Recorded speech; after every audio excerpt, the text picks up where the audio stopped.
तो आज मेरे साथ जनाब अज़ीम शिराज़ी हैं और अज़ीम शिराज़ी साहब को मैं तकरीबन 3 डेकेड से जानता हूँ। He is an old friend of mine.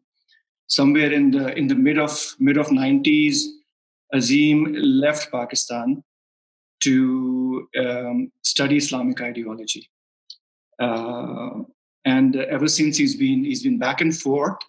He travels a lot. He travels to Europe. He travels to Africa, in the Middle East. He's a keynote speaker. So when he left Pakistan, he did his bachelor's in Islamic history, and then he went on to do his master's in educational psychology. He's an expert in Islamic theology, which is also called Tawheed. He's a published author, and he's written a book called Sharik-e-Hayat some years ago. Sometime down the road, during the discussion, we'll have a discussion with Azim on his book as well. Or finally, he is a practicing counselor also, and he counsels on marriage, and he also counsels on child development. तो pleasure to have you, Azim, with us. बहुत बहुत शुक्रिया, time निकाला आपने। तो आजकल lockdown की वजह से एक चीज जो कॉमन है हर घर में, चाहे वो कोई सी भी सोसाइटी हो, वो है इंटेंसिव टुगेदरनेस।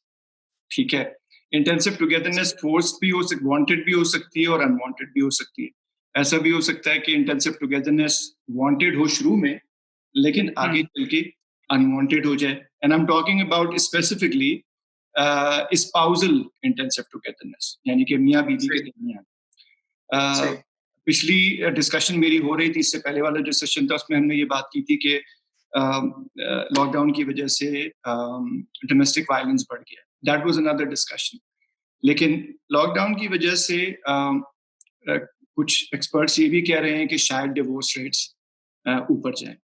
तो उसी कॉन्टेक्स्ट में आज की गुफ्तगू मैं आपसे करना चाह रहा हूँ, और इस गुफ्तगू का बेसिकली जो मकसद है वो ये कि since you are an expert in relationships, I wanted to hear from you on your advice on marriage. तो सबसे पहले तो इस डिस्कशन को स्टार्ट करने के लिए जो पहला सवाल मैं आपसे पूछना चाहता हूँ वो ये है कि आपके ख्याल से ज्यादातर लोग शादी करते हैं, तो जितने लोग शादी करते हैं, गोल क्या होता है शादी का? What is the goal of marriage? बहुत ही फंडामेंटल क्वेश्चन है, और खासतौर से आज के नौजवानों के लिए तो बहुत ज्यादा इम्पोर्टेंट है ये सवाल। तो जो गोल है मैरिज का, या जो पर्पस है, ऑब्जेक्टिव है मैरिज का, वो ट्रैंक्विलिटी एंड पीस का हासिल करना है जिंदगी में। जो हम लोग को अल्लाह ताला ने डिजाइन किया है, एक्चुअली गॉड ने जिस तरह में डिजाइन किया है, उस फ्रेम में शादी का पर्पस, एक जो पर्पस है वो ये कि इंसान को पीस एंड ट्रैंक्विलिटी हासिल हो, और वो आने वाली जनरेशन को अच्छी तरह से उसकी अपब्रिंगिंग कर सके। एक ऐसा इंस्टीट्यूशन बने, एक ऐसा सेंटर बने कि जहाँ पे नस्लों की तरबियत की जाती है और सोसाइटी को अच्छा सिटीजन दिया जाए और अच्छा इंसान दिया जाए सोसाइटी। तो इसलिए हम शादी करते हैं कि हमारी जनरेशन भी आगे बढ़े और हम सुकून हासिल करें अपनी जिंदगी में, जिसके लिए हमें अल्लाह ताला ने डिजाइन किया है। ये एक हमारी फितरी रिक्वायरमेंट है, ये इसका असल पर्पस शादी है। तो ये जो मैरिज होती है, सिंस कि हमारा डिस्कशन जो है आज का, वो it should be revolving around how to obtain a successful marriage. तो आपके ख्याल से ये सक्सेसफुल मैरिज जो है, ये मिथ है या ये रियलिटी बन सकती है? मतलब ये कि कहने का मतलब मेरा ये है कि I mean we know a lot of apparently successful couples on the surface, and then sometime down the road they're together for 8 years, and then sometime down the road immediately we get to know that they get divorced. तो कहा ये जाता है कि कुछ नहीं पता कि रिलेशनशिप कैसी है अंदर से, कब्र का हाल जो है वो मुर्दा ही जानता है। अच्छा, तो सवाल जो है ना वो बहुत इंटरेस्टिंग इस तरह से है कि आपने सवाल यूं किया है कि successful marriage, successful marital life. तो आप बताएं, आपके नजदीक सक्सेस की तारीफ क्या है? ये बहुत इम्पोर्टेंट है कि आप अच्छा, सक्सेस की तारीफ क्या करते हैं? मैं तारीफ़ क्या करता हूँ? मेरे हिसाब से एज़ अ हस्बैंड मुझे फ़ील जब होता है, एक तो ये कि परपेचुअली मुझे फ़ील नहीं होता कि कभी भी I am a successful husband. मुझे कभी लगता है on a good day I feel that I am a successful husband, but all the other days I feel that I'm not that successful. तो मुझे लगता है कि जिस दिन I am able to have a nice, decent conversation with my wife without being judgmental, and I'm able to listen to her, give her time, that day I feel that I am a successful husband. मुझे satisfaction feel होती है, मुझे लगता है कि I gave her my attention and she was able to tell me all the stories, whatever that she felt like telling, and that day I feel that yes, I sort of did my part. Does it make sense? तो ये एक खास angle से आप जो है ना उस बात हाँ, को डिफाइन करते हाँ, हैं। अगर हम सक्सेस को एक बड़े फ्रेम में जाके देखेंगे, हाँ, तो वो इस तरह से होगी कि अगर हम अपनी रिस्पॉन्सिबिलिटीज और ड्यूटीज को अदा कर रहे हैं, हाँ, अंजाम दे रहे हैं, I am playing my part, I am doing what I am suppose to do as a husband, for example, हाँ, I'm giving my rights to my wife and to my children. I have good moral values. I'm practicing those moral values, those principles which has all human values. I'm practicing it into my life. हाँ, So I'm successful because in the end of the day, I will be asked, I will be questioned that have you done your duties, responsibilities or not? Whether you are happy or you are unhappy is a secondary thing. हाँ, It depends on your perspective and on your feelings. हाँ, But as a husband, have I played my role? Have I played my duties properly? And I fulfilled my responsibilities or not? So if you have done it, you are a successful person. And if you haven't done it, then you're in trouble, actually. हाँ, So yes, in that way, happiness and sadness is part of life. Success and failure is part of life. हाँ, So you may be happy one day, you may not be happy the other day. That is natural. That's the course of life. हाँ, Like we have seasons, right? We have different seasons. In every season, you can be happy. हाँ, Seasons are not going to affect you. So what you're talking about is a season. In one season you're happy, the other season you're not happy. हाँ, But the question is not of the season. The question is, what are you responsible for? Are you fulfilling those responsibilities or not? जैसा आपने कहा था ना, कबूल है और कबूल है, हाँ, right? हाँ, शादी जब हुई थी आपने कहा था कबूल है, तो वो कबूल है is a responsibility which you are taking. And now you're fulfilling that responsibility, you're a successful person. You're तो fulfilling it. आपको नेसेसरली फील होगा कि आप सक्सेसफुल है, या you might be successful but you probably would not feel that you are successful? Is that possible? वो depend करता है कि आपने स्टैंडर्ड अपने लिए क्या बना लिया सक्सेस का। ठीक है, ठीक है। यानी जो रियल वैल्यू है, वैल्यूज़ हैं, यानी एक इंसान जो है ना वो अपने दिमाग में एक सर्टेन स्टैंडर्ड बनाता है, एक बेंचमार्क बनाता है कि ये होगा तो मैं सक्सेसफुल हूँ, ये नहीं होगा तो मैं सक्सेसफुल नहीं हूँ। हो सकता है वो रियलिस्टिक हो सकता है वो अनरियल हो। ठीक है। तो जो हमें रिलिजन बताता है, जो बातें हमें जो स्टैंडर्ड्स ऑफ वैल्यूज़ हैं लाइफ के, वो जो हमें बताते हैं वो यही है कि अगर आप एक अच्छी ज़िंदगी गुज़ार रहे हैं, आप सामने वाले अपने लाइफ पार्टनर को अंडरस्टैंड करते हैं, उसकी बेसिक नीड्स को फुलफिल करते हैं और अपनी भी करते हैं, तो then you are a successful person. सही है, ठीक है? सही है, सारी सही है। तो विद टाइम जैसे होता ही है कि शादी होती है, कुछ कपल्स, ज़्यादातर कपल्स के अंदर शादी के शुरू में 1 साल, 2 साल, 3 साल हमांगी भी होती है और मोहब्बत भी होती है, लेकिन वो फायर जो है आहिस्ता-आहिस्ता बुझनी शुरू हो जाती है, फेड अवे होना शुरू हो जाता है love in certain cases, not everywhere but in certain cases. तो क्यों होता है ऐसा? वो फेड अवे क्यों होता है? वो चिंगारी क्यों बुझने लगती है आहिस्ता-आहिस्ता टाइम के साथ-साथ? सवाल जो है वो काफ़ी डिटेल वाला सवाल है ये जो आप पूछ आप रहे हैं। Take your time. अच्छा, इंसान के दोनों एस्पेक्ट्स हैं। जी, इंसान के लाइफ के ना 2 एस्पेक्ट्स। जी, एक एस्पेक्ट ये है कि हम आया वो एक्सपेक्टेशंस जो हमने अपने लाइफ पार्टनर से बनाए हैं, अगर वो एक्सपेक्टेशंस रियल हैं, यानी उस पोटेंशियल के मुताबिक हैं जो मेरे लाइफ पार्टनर के हैं, तो फिर ये फायर कभी बुझेगा नहीं। ये फायर आपका जो है ना ये बढ़ता ही रहेगा और लव में इंटेंसिटी आती ही जाएगी। क्योंकि आपकी तवक्को के मुताबिक हो रही हैं सारी चीज़ें। हुँ, और वो भी आपसे वही एक्सपेक्टेशंस रख रही है जो आप कर सकते हैं, जो आपके पोटेंशियल में है।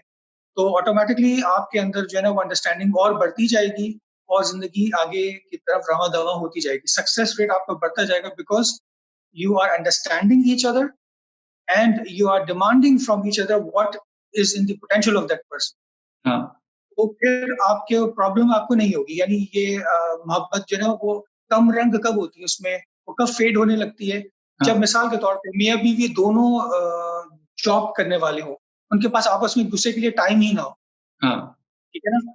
या उनकी एक्सपेक्टेशंस जो हैं वो एक-दूसरे से ज़्यादा हों, उनकी कैपेसिटी से ज़्यादा हों। हाँ, ठीक है? जी, तो इस तरह से चीज़ें शुरू होती हैं या मिसाल के तौर पे इकोनॉमिकल क्राइसिस आ जाए और वो एक-दूसरे के डिमांड्स को फुलफिल नहीं कर पा रहे हैं, तो ये चीज़ें शुरू होती हैं, मोहब्बत में कमी आना शुरू हो जाती है या एक-दूसरे के राइट्स पे स्टेप कर रहे हो, राइट्स फुलफिल नहीं कर रहे हो, तो अच्छा, ये चीज़ें होती हैं, मोहब्बत कम होना शुरू हो जाती है।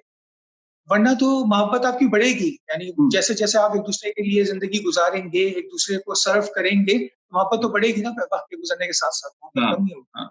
हमारी हमारी गुफ्तगू हो रही थी कल आज अर्लियर टुडे और आपने डिस्पैरिटी की बात की थी।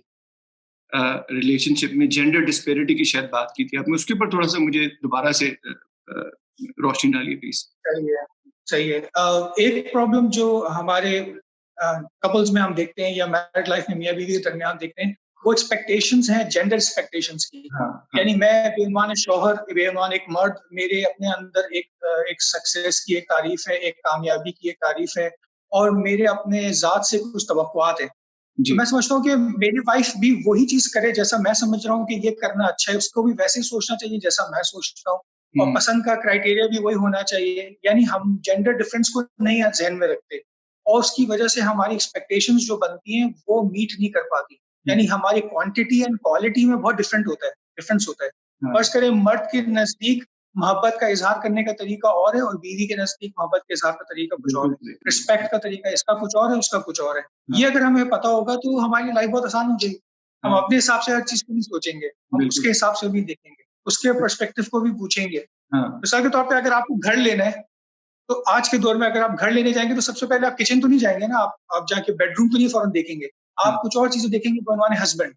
हाँ, लेकिन वाइफ के लिए जो इम्पोर्टेंट चीज़ होगी वो ये होगी कि वो सबसे पहले किचन देखेगी, किचन कैसा है, कि मुझे खाना-वाना बनाना है, यहाँ पे तो ये हाँ। जगह सही हो, मिसाल के तौर पे। तो बहुत सारी अगर वो चीज़ें खाना बनाना पसंद नहीं करती फिर? तो वो बेडरूम को जाके देखेगी कि उसका बेडरूम कैसा है। हुँ, हुँ, मास्टर बेडरूम कैसा है, वो ये ज़रूर हाँ, देखेगी। हाँ, हाँ, सही तो है बिल्कुल। जेंडर डिफरेंस को हाँ, जेंडर एक डिफरेंस का ख़्याल अगर हम रखेंगे तो मुश्किलात बहुत कम हो जाएँगी। बिल्कुल इट मेक्स कंप्लीट सेंस। अच्छा एक एक बात हमने हमेशा से सुनी है, स्पेशली लड़कियों को कहा जाता है जिनकी शादी हो रही होती है और वो ये कहा जाता है कि यार शादी जो है इट्स ऑल अबाउट कॉम्प्रोमाइज़।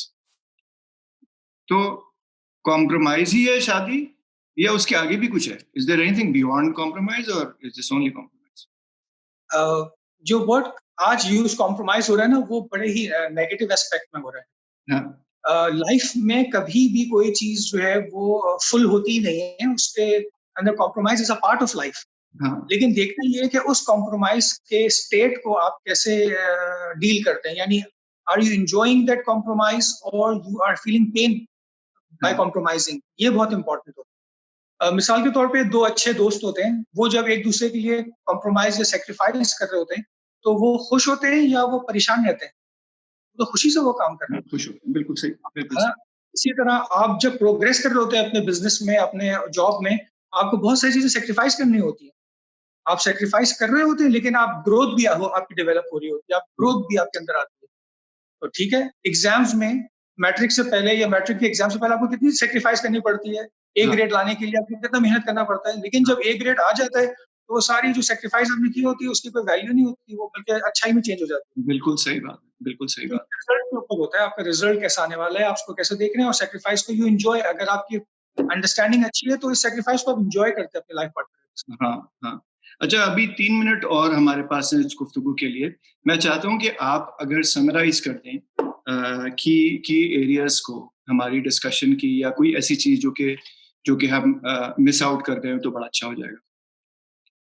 चलिए मैं कोशिश करता हूँ, आप मुझे जी, फिर 1 मिनट पहले बता दीजिएगा कि जी मैंने अपनी ज़रूर, बात ज़रूर, ज़रूर। तो सबसे इम्पोर्टेंट चीज़ है ना वो शादी के लिए ज़िंदगी को कामयाब बनाने के लिए जो उसके उसूल हैं, अब वो ये है कि हम जो है उन बेसिक ह्यूमन वैल्यूज़ पर ज़िंदगी गुज़ारें जो डिज़ाइन की गई हैं, अल्लाह ताला ने जिसको डिज़ाइन किया है इंसानों के लिए। तो अगर हम इंसान को वैल्यू देते हैं, उसको रिस्पेक्ट देते हैं, उसकी केयर करते हैं, उसके एहसासात का ख़्याल रखते हैं और हम अपने लाइफ़ पार्टनर को वाक़ई अपना पार्टनर समझें और हमारी ज़िंदगी जो है ना वो एक-दूसरे के लिए हम कॉम्पिटिटर्स ना हो, हमारा कॉम्पिटिशन नहीं है एक-दूसरे से। We are there to complement each other, we are there to support each other, protect each other, help each other, assist each other. अगर ऐसी मेंटालिटी होगी तो मेरा लाइफ़ पार्टनर मुझे कभी दूसरा नहीं दिखेगा शख्स, वो मेरी ही ज़ात का हिस्सा लगेगा मुझे। और हम हमेशा हम की फ़िक्र में होंगे। यानी जो कॉन्सेप्ट है वो ये है कि जब आप शादी करते हैं तो you think about yourself first, me. So from me to we ये कॉन्सेप्ट होता है and then from we to he यानी आप खुदा की तरफ जा रहे होते हैं। तो असल ऑब्जेक्टिव और ड्राइव जो है वो आपको यही होता है कि आपके अंदर यूनिटी हो, आपकी सोच में, आपकी चीज़ों में आप यूनिटी के साथ लेके चलें। तो हम 2 चीज़ों में इसको समराइज़ कर सकते हैं। एक ये कि आपकी रियल एक्सपेक्टेशंस हो एक-दूसरे से और दूसरी चीज़ ये हो कि आपको एक-दूसरे के राइट्स का पता हो। जब आप इन दोनों चीज़ों को लाइफ में अप्लाई करेंगे, तो peace and harmony and tranquillity आएगी और फिर आपकी फैमिली भी अच्छी अपब्रिंगिंग हो सकेगी क्योंकि खुदा ने जो डिज़ाइन किया है सिस्टम को, वो इसलिए डिज़ाइन किया है कि हम सुकून के साथ ज़िंदगी गुज़ारें और परफेक्शन की तरफ जाएँ जिसके लिए हम कल्प हैं। बिल्कुल ठीक है। It makes complete sense. अच्छा, towards the end I think this discussion obviously we were not even able to scratch the surface, but I think इतना वसी ये सब्जेक्ट है कि इसके ऊपर काफी ज्यादा गुफ्तगू हो सकती है और मेरा ख्याल ये कि हम करेंगे आगे चल के बात, दोबारा सेशन आपके साथ करेंगे and we'll try and address other areas of this important yet difficult topic to address. अच्छा, आप since के practicing counselor हैं, I would request you for all those people who would want to get in touch with you to address probably their marital issues or they would want to address their child development issue. अगर आप email address quickly अपना बता दीजिए, वैसे तो मैं include कर दूंगा feed में, लेकिन अगर आप बता दें तो बड़ा अच्छा हो जाएगा। मेरा ईमेल आईडी है अज़ीम Shirazi AZIMSHIRAZI Shirazi 9@gmail.com। Perfect. तो बहुत इंशाल्लाह कोई भी है, कोई मसला नहीं। शुक्रिया आपका बहुत-बहुत। Thank you Azim साहब, thank you very much. We'll get in touch with you again. Khuda Hafiz. Definitely, inshallah. Take care. Khuda Hafiz. All the best. All the best.